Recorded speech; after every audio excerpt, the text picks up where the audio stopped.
लेखक श्यामा चरण दुबे द्वारा लिखी गई कहानी, जिसका शीर्षक है उपभोक्तावाद की संस्कृति। तो चलिए दोस्तों, शुरू से इस कहानी को समझने की कोशिश करते हैं। इस कहानी में लेखक कहते हैं कि नया युग उपभोक्तावाद का युग है। आज सब कुछ बड़ी तेजी से बदल रहा है। इंसान की जीवन शैली भी बड़ी तेजी से बदल रही है। आज व्यक्ति हर महंगी वस्तु को खरीदना और उनका उपभोग कर लेने को ही अपना सुख मान बैठा है।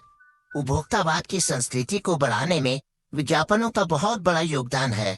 विज्ञापनों में लोगों के पसंदीदा अभिनेता और अभिनेत्रियों द्वारा उत्पादों का प्रचार कुछ इस तरीके से किया जाता है कि लोग बिना सोचे समझे और बिना गुणवत्ता देखे उन वस्तुओं को खरीद लेते हैं, चाहे फिर वो उनकी जरूरत का सामान हो या ना हो।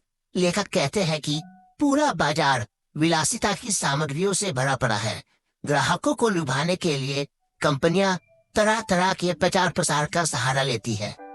विज्ञापनों को देखकर लोगों को ऐसा लगता है कि सिर्फ यह उत्पाद खरीद लेने से ही उन्हें सुख और खुशियां मिल जाएगी, और अंत में ग्राहक किसी भी कीमत पर उस वस्तु को खरीदने के लिए तैयार हो जाते हैं।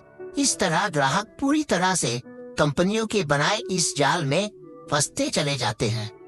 वैसे विलासिता की चीजों की शुरुआत सुबह से ही हो जाती है। लेखक कहते हैं कि सुबह उठते ही अगर आपको टूथपेस्ट चाहिए तो बाजार में एक से बढ़कर एक टूथपेस्ट उपलब्ध है, और हर टूथपेस्ट कंपनी अपने टूथपेस्ट को एक दूसरे से बेहतर बताने में कोई भी कसर नहीं छोड़ता है। कोई टूथपेस्ट कंपनी कहती है कि उनके टूथपेस्ट से दांत मोतियों जैसे चमक जाएंगे, तो कोई कहता है कि इससे उनके मसूड़े मजबूत हो जाएंगे, और कोई टूथपेस्ट कंपनी तो अपने आप को ऋषि मुनियों के आयुर्वेदिक गुणों वाला बताकर आपके सामने पेश करता है। टूथपेस्ट के बाद मुंह की दुर्गंध को दूर भगाने के लिए माउथ वॉश करना भी जरूरी है, तो उसके लिए भी एक से बढ़कर एक महंगे माउथ वॉश उपलब्ध हो जाते हैं। अगर आप कॉस्मेटिक्स का सामान खरीदने के बारे में सोच रहे हैं तो एक से बढ़कर एक महंगी कंपनियों के उत्पाद आपको हर स्टोर में आसानी से मिल जाएंगे। सिर्फ यही नहीं, अब तो हर महीने नए नए उत्पाद भी जुड़ते चले जाते हैं।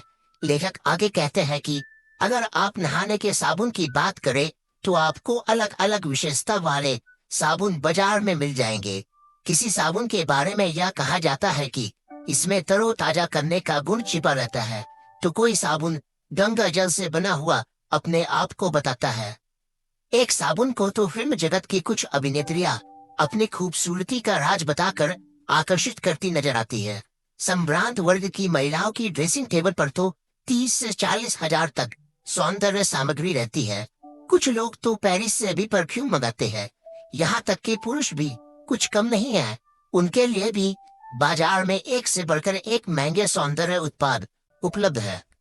इन सभी चीजों के अलावा आजकल हर रोज नए नए फैशन के कपड़े बाजार में आते हैं।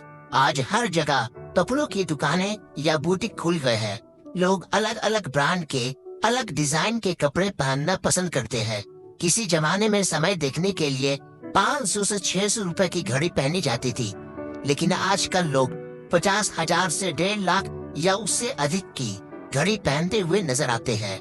यही हाल और भी चीजों का है, जैसे संगीत बजाना आए या ना आए, मगर घर में एक बड़ा सा म्यूजिक सिस्टम होना चाहिए। कंप्यूटर भी काम के लिए कम और दिखावे के लिए ज्यादा खरीदे जा रहे हैं। लोग अपनी प्रतिष्ठा को बढ़ाने के लिए 5 सितारा होटल में शादी ब्याह के लिए बुक करा रहे हैं। इलाज करवाने के लिए भी 5 सितारा हॉस्पिटल खुल चुके हैं। यहाँ तक कि शिक्षा के लिए भी 5 सितारा स्कूल मौजूद है।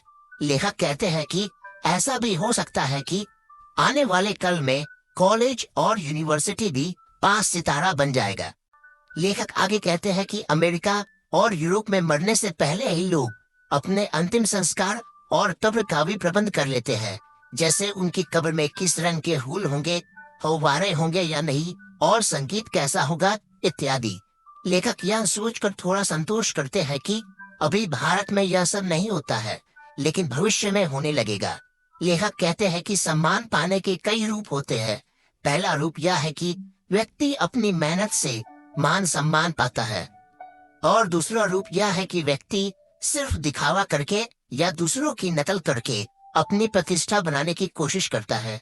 लेकिन जब व्यक्ति सिर्फ दिखावा करके अपनी प्रतिष्ठा बनाने की कोशिश करता है तो ऐसे में कभी कभी वह हंसी का पात्र भी बन जाता है, लेकिन फिर भी लोग दिखावा करते ही हैं। लेखक कहते हैं कि इस उपभोक्तावादी संस्कृति से हमारी भारतीय परंपराओं का मूल्य कम हुआ है। हम लोग धीरे धीरे पश्चिमी देशों की गुलामी स्वीकार करते जा रहे हैं। लेखक आगे कहते हैं कि हमारे पास संसाधन बहुत सीमित है, फिर भी संसाधन का इस्तेमाल गलत तरीके से हो रहा है। आखिर आलू के चिप्स, पिज्जा, बर्गर खाकर हम लोग स्वस्थ कैसे रह सकते हैं? यह सब दिखावा ही तो है, जिसे हम सिर्फ समाज में अपनी प्रतिष्ठा के लिए खरीदते या खाते हैं। उपभोक्तावाद की संस्कृति की वजह से समाज में ईर्ष्या का भाव बढ़ा है और हमारी भारतीय संस्कृति का भी विनाश हो रहा है। यहाँ तक कि हमारे नैतिक मूल्यों में भी कमी आई है।